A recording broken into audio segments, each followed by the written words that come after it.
பள்ளி பெயர் immaculate heart of Mary girls higher secondary school உட்பலம்.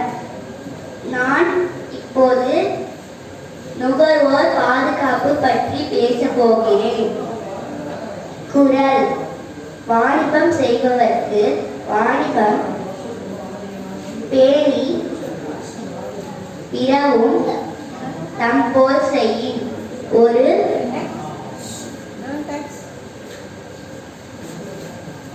பொருளை பணம் கொடுத்து வாங்குபவர் நுகர்வோர் என்று அழைக்கப்படுகிறார்.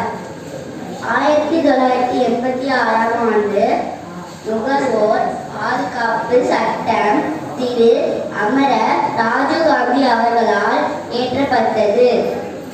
நம் நாட்டில் 587 நுகர்வோர் நீதிமன்றம் உள்ளன. நம்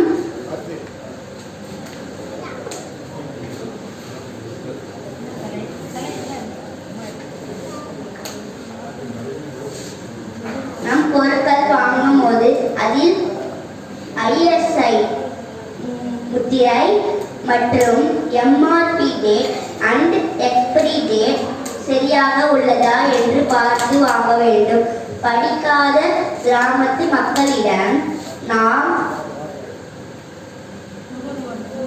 நுகர்வோர் விழிப்புணர்வை ஏற்படுத்த வேண்டும். நுகர்வோர் பாதுகாப்பு மிகப்பெரிய சமுதாய தொண்டாகும். நன்றி, வணக்கம்.